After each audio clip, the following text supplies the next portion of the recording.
خاوتي خواتاتي اهلا وسهلا مرحبا بكم يا جماعه الخير مساء الخير عليكم نازل فلاون والسلام عليكم j'espère que vous vous portez bien. Après Abdelkader Ben Grina et ça, le pavé qu'il a jeté dans la mare en ce qui concerne les prochaines élections présidentielles, nous vous en avons parlé, rappelez-vous, il y a de cela 48 heures, vous avez été très nombreux et nombreux à réagir, à commenter, à partager cette émission, c'était le 16 février dernier, Ben Grina lâche une bombe, où il explique clairement pendant 2 minutes 40 pendant un extrait de 2 minutes 40 secondes, il a expliqué pourquoi Abdelmajid Tebboune doit abandonner le pouvoir, doit quitter le pouvoir. Il a parlé de transition, il l'a pas dit textuellement, il l'a dit indirectement à travers des messages codés, mais qui étaient à peine codés. Abdelkader Ben Grina, on l'a expliqué, il y a de cela la semaine dernière, lors d'un congrès de son parti à Alger. Les médias algériens pratiquement n'en ont pas du tout parlé de cette séquence, lorsqu'il a été interrogé concernant les élections, lorsqu'il est intervenu sur la question des élections présidentielles. Il a commencé par aborder le scénario sénégalais, en espérant que, selon lui, il n'aurait pas eu lieu, parce que pour lui, l'Algérie ne devra pas reporter ses élections. Puis, toutes les conditions sont réunies pour organiser de vraies élections présidentielles. Ensuite, il a parlé de la nécessité d'une transition. Mais le prochain mandat devrait permettre une transition entre... Le prochain mandat commence à partir de décembre 2024. Il ne commence pas en 2029. Parce que mon émission a dit, plusieurs personnes ont essayé de nous faire douter, ou là de faire douter notre communauté, ou là de provoquer le doute, semer le doute dans l'esprit des Algériennes et des Algériens qui ont pris connaissance de notre analyse, en essayant de faire croire qu'Abdelkader Ben Grina ne parlait pas des élections de 2024 mais de 2029. Pas du tout, il a parlé de transition.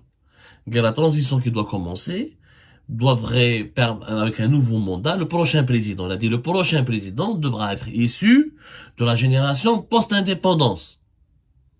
D'une autre génération que celle de Abdelmajid Tebboune. Il l'a dit. Même s'il a rendu hommage quelque part à Abdelmajid Tebboune en disant que Abdelmajid Tebboune est le premier président non militaire. Il a parlé de transition générationnelle, d'un nouveau mandat, et d'un nouveau président. Donc il est clairement contre le deuxième mandat d'Abdelmajid Tebboune, alors que durant une bonne partie de l'année 2023, il militait ouvertement pour soutenir Abdelmajid Tebboune et pour soutenir le projet du deuxième mandat. Sans le dire toujours, dans la confusion. Après Ben Grina, nous avons un autre indice qui nous est parvenu, l'indice Belli, il n'y a plus d'unanimité autour du deuxième mandat de Tebboune. Il n'y a plus de volonté de se taire, ou là de soutenir, ou là de cautionner Abdelmajid Tebboune et son deuxième mandat. Le deuxième mandat d'Abdelmajid Tebboune cause problème. Et au sein du régime algérien, les langues commencent à se délier. Après Ben Grina, c'est Abdelrazak Makré, l'ancien président du MSP. Il vient de s'exprimer. Toujours, il est pas comme Ben Grina, la même chose. Ces déclarations sont passées quasiment inaperçues. Alors, Makré, il y a de cela 2 jours. La vidéo, je vous invite à aller voir ce qu'il a déclaré, comment il s'est exprimé dans une vidéo publiée sur une chaîne YouTube totalement méconnue, ce qui est dommage. D'ailleurs, vous comprenez, là, c'est les acteurs politiques en Algérie ne peuvent plus s'exprimer ouvertement. Il y a plus de médias, il y a plus d'espace médiatique. Makesh, il y a quasiment plus de liberté de la presse. Quand les leaders politiques, quand des acteurs politiques algériens veulent transmettre des messages, veulent donner des informations, ou là, parler entre les lignes, ou là, veulent adopter une certaine position inédite, originale, quand ils veulent créer un rebondissement sur la scène politique, ils ne peuvent plus s'exprimer dans les médias. Il n'y a plus d'espace libre. Donc, Abdelrazak Makré, il a parlé à une chaîne YouTube qui s'appelle El Wirshan. Écrivez le Wirshan sur YouTube. C'est une interview en langue arabe d'une durée de plus de 1h15 minutes. 1h15. Et monsieur, comment il s'appelle, Abdelrazak Makré, qui était à la tête du MSP, donc, jusqu'au 18 mars 2023, s'est complètement lâché. Il a dressé un bilan catastrophique de l'ère Abdelmajid Tebboune, du premier mandat de Abdelmajid Tebboune, Makare a parlé exactement comme moi. Sauf que Abdou Sammar, votre serviteur, est à l'étranger, il est exilé, condamné à mort et coupé et privé de son pays. Et Abdelazar Makare, lui, ne peut pas sortir du pays parce qu'il est interdit de sortir du territoire national depuis fin de l'année 2020, depuis décembre 2023. Et sans qu'il y ait une affaire en justice, il n'a plus de parti politique parce qu'il n'est plus le président du MSP depuis le 18 mars 2023.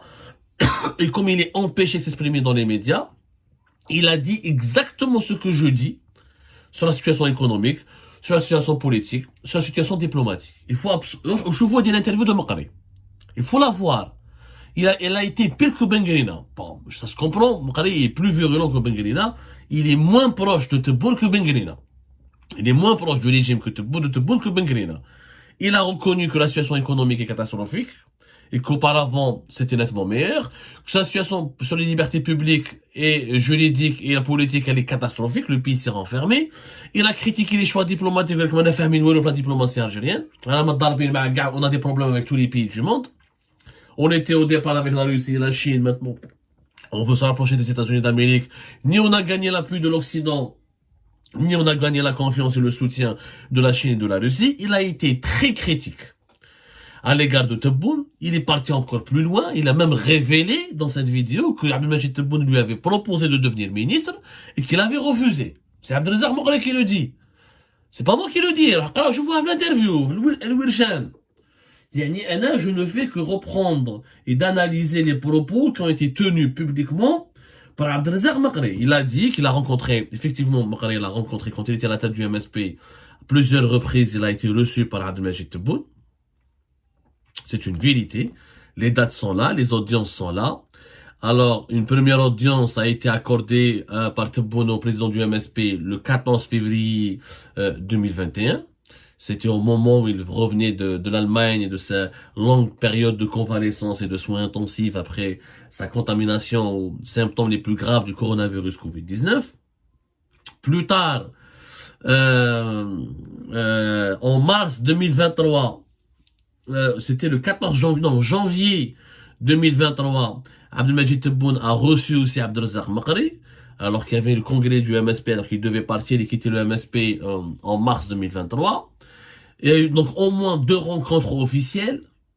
Est-ce qu'il y a eu d'autres rencontres officieuses? Là, Makare ne le dit pas. En tout cas, entre février et janvier 2023 et mi-février 2021, Makare a parlé avec Abdelmajid Tebboune. Il le dit lui-même, on a parlé avec Tebboune, il nous a fait des propositions, que Tebboune voulait qu'il y ait 5 ministres du MSP dans son gouvernement, et qu'il avait même proposé à Makare de devenir ministre. Makare, il a dit que nous avons refusé, parce que on s'est pas entendu avec lui. Il a même dit dans son interview, Makare, qu'on a compris qu'on allait être utilisés comme des fusibles, que nos ministres et moi-même allons subir toutes les critiques de la rue, et subir toute la colère populaire, on sera jeté comme des vieilles chaussettes. Et clairement, il a exprimé, lui, il était en désaccord total avec Tebboune. Par rapport aux élections présidentielles, donc déjà nous avons une remise en cause ouverte du bilan de Tebboune. Clairement, Makare n'est pas n'importe qui. عنده علاقات عميقة مع النظام الجزائري ويقولها mais ما عندوش une rupture avec le régime. C'est un opposant qui parle tout le temps avec le régime, qui a ses entrées.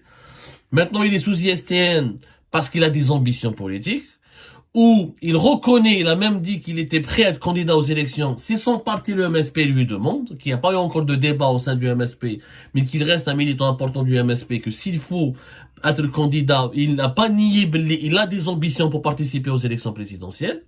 Donc, il a l'ambition de devenir président et de se présenter éventuellement contre Tebboune si Tebboune se représente. Zedouch Qal, il a parlé de soutien de l'armée quand il a reconnu que le système n'a pas changé. Et concernant le deuxième mandat, il n'a pas dit non, c'est catastrophique, mais il a dit ça dépend des relations ou de l'attitude que l'armée va observer pendant les élections prochaines. Tu sens, tu vois la vidéo, on a senti qu'Abdelazar Makare, il était très critique contre Tebboune, contre son héritage, contre son bilan et contre tout ce qui a été accompli pendant ces 5 dernières années. Mais quand il s'agit du deuxième mandat ou de tout ce qui va se passer pendant les élections présidentielles de décembre 2024, Makare, il marche sur les œufs. Qui m'a Benguerina. قال لك بن قرينة يقول لك normalement dans la sérénité, il faut qu'il y ait une transition dans la sérénité. C'est-à-dire, on répète des idées généralistes sans oser dire réellement le fond de sa pensée. C'est-à-dire, on veut du changement. Mokri a fait la même chose. Donc il a été encore plus, Mokri il parle beaucoup mieux que Ben Grina, il est plus instruit que Ben Grina, il est plus intelligent que Ben Grina. Donc, il faut pas qu'on soit comme les anciennes élections, il faut que l'armée soit neutre, il faut pas qu'il y ait des influences malsaines, il faut respecter la voix du peuple, l'Algérie ne connaîtra jamais de renaissance sans un respect véritable des libertés, le respect des libertés passe par les élections démocratiques. Il met en doute la capacité du régime actuel à organiser des élections transparentes et que le deuxième mandat ici oppose clairement, il l'a dénoncé. Donc, tu peux pas soutenir le deuxième mandat de celui dont tu as dressé un bilan catastrophique pour son premier mandat. Donc, dans la même semaine, en une semaine, deux leaders de l'islamisme politique en Algérie, les deux plus importants leaders de l'islamisme politique, Ben Grina al-Bina, qui est l'islamisme allié du pouvoir, les islamistes gentils acquis à la cause du pouvoir, Maqri, des islamistes pas méchants, mais plus durs, qui ont des relations avec le pouvoir, mais qui ne sont pas les alliés du pouvoir, ce sont des interlocuteurs du pouvoir. Mais les deux mouvements, les deux figures représentent ce mouvement islamiste qui peut mobiliser des millions de personnes et qui a un enracinement populaire et qui a une relation qui peut séduire certaines masses populaires et qui peut peser sur les élections de décembre 2024. Maqri comme Ben Grina, clairement souhaite du changement et clairement demande du changement. Chacun l'exprime différemment. Maqri l'exprime plus fortement que Ben Grina l'exprime plus malicieusement que Maqri, mais les deux ne disent pas on va être candidat aux élections, mais les deux n'écartent pas l'idée d'être le candidat aux élections, ils se disent prêts, et les deux souhaiteraient des élections tranquilles, dans des conditions tranquilles, et les deux ont peur donc du trucage et d'une crise politique en décembre 2024 si le régime veut imposer sa feuille de route qui est quoi? Qui est le deuxième mandat de Tebboune. Donc même Maqri, qui illustre quand même, qui incarne la pensée de ces islamistes cadres arabophones, conservateurs, islamistes, qui ont participé à l'exercice du pouvoir à l'époque de Bouteflika, le MSP a nous plusieurs cadres d'administration, l'État profond, les wilayas, les daïras, les institutions étatiques, ils sont bien représentés. L'appareil administratif et bureaucratique de l'État algérien, les partisans du MSP sont bien représentés. D'ailleurs, faut le dire, c'est le seul parti islamiste qui se tient un petit peu de l'idéologie des frères musulmans, beaucoup moins radical que les frères musulmans des autres pays arabes, qui a plus de connaissances, qui a une expérience dans l'exercice du pouvoir, parce qu'ils ont eu plusieurs ministres, ils ont eu des maires, ils ont eu dirigé des villes, des daïras, ils ont comme des militants qui ont occupé des fonctions importantes au sein de l'État. Donc, reste un mouvement très important sur l'échiquier politique et qui ne veut plus. Ça, les islamistes commencent à bouger ils commencent à bouger parce que ce sont malheureusement la seule force politique plus ou moins structurée, puisque les autres forces politiques où ils sont découpés de la population, où ils ont été exilés, où ils sont trop réprimés, où ils sont cantonnés à une seule région qui est la Kabylie comme le LCD et le FFS. Les autres partis, Louisa Hannou s'est retiré de la vie politique, plus ou moins, elle a fait de la prison en 2019, 2020. Le Parti des travailleurs n'existe pas, c'est Louisa Hannoun. Le LCD, c'était Saïd Saadi. Mohsen Ben Abbas, il a fait du bon travail, mais là, le départ de Mohsen Ben Abbas a été très mal géré. Mohsen Ben Abbas a des problèmes avec la justice et le LCD est suffisamment très réprimé, très contrôlé et limité à la Kabylie. Le FFS, grande crise. Les autres partis, Zubida Assoul, Karim Tabou, ont du mal à exister, ont du mal à s'exprimer. Ils ont du mal aussi à avoir des bases militantes. Mais le MSP a une base militante. C'est ça la différence. Il peut peser. Les autres partis ont du mal à peser parce que ou ils ont perdu leur leader charismatique, ou ils n'ont pas renouvelé leur base, ou leur influence elle est limitée à une certaine région du pays, qui reste une région importante qui est la Kabylie, mais ça reste une région du pays. Le deuxième mandat de Tebboune, la sortie de Mokri, démontre encore une fois qu'il cause problème qui ne fait pas l'unanimité, très peu de voilà, si le courant islamiste n'est pas favorable au deuxième mandat, ce n'est pas le courant démocratique, c'est pas les militants des droits de l'homme, c'est pas le LCD, le FFS ou le Parti des travailleurs qui sera favorable. Quand le FLN et le LND, ce sont des partis des coquilles vides, à la Belcom, le Mustaqbal, c'est des partis vides, c'est des coquilles vides. En réalité, les partisans du deuxième mandat, il y en a que dans l'entourage. Peut-être Saïd Chenkeriha, chef d'état-major de l'armée, et l'entourage proche de Al-Majid Tebboune.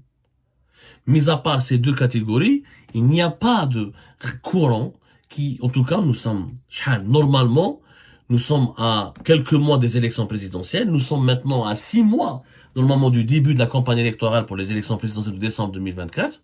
Il n'y a pas de courant, ni de front, ni une alliance, ni une coalition qui s'est constituée pour appeler ou là pour préparer le terrain de Majid Tebboune. Non. Fiourt Bouteflika, troisième ou le quatrième mandat, je fais des partis politiques, des associations, des fronts, des jabahat, des constitutions d'alliances qui préparaient le terrain pour que Abdelaziz Bouteflika prolonge ou la demande un nouveau mandat présidentiel. C'est pas le cas de Tebboune. Il y a rien, c'est le désert. Lui, c'est pas encore exprimé. Mais à part quelques-uns de ses proches souhaitent qu'il reste, personne ne dit qu'il veut rester. Tous les figures politiques les plus importantes du pays, les deux pour le moment du courant islamiste se sont exprimés que ils ont dit que ils sont contre. Qui est pour le deuxième mandat pour le moment? Pour le moment, personne. Personne d'autre. Est-ce que cela signifie qu'il ne pourra pas se faire? Non. Mais en tout cas, ce que ça peut signifier, c'est qu'il se fera très difficilement ou qu'il risque de ne jamais se faire. Et là, nous allons entrer dans une autre configuration, parce qu'il y a d'autres informations qui nous parviennent que nous sommes en train de vérifier. Et ça concerne la tenue des élections présidentielles elles-mêmes. Pas de candidats potentiels, pas d'enthousiasme, pas de débat, pas pas d'animation, pas d'échange. Il y a une recours, nous vivons une hibernation. On a l'impression que quand même que certains peut-être veulent reporter ces élections. Ce qui serait un scénario catastrophique, on en a parlé. Comme attention aux conséquences désastreuses d'une nouvelle crise politique en décembre 2024. Toute nouvelle crise politique pour l'Algérie sera fatale.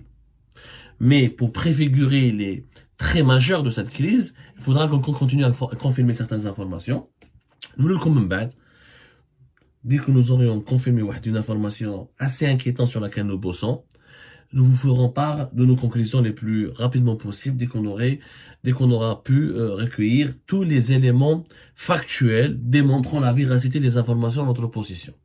Mais pour le moment, retenez que le deuxième mandat de Tebboune cause énormément de problèmes, ne suscite aucune unanimité et sa réalisation, elle est hyper compliquée, pour voire même impossible, en l'absence d'un bilan, de soutien, d'alliance et même d'un climat politique sain et favorable à une reconduction du mandat de l'actuel président au pouvoir.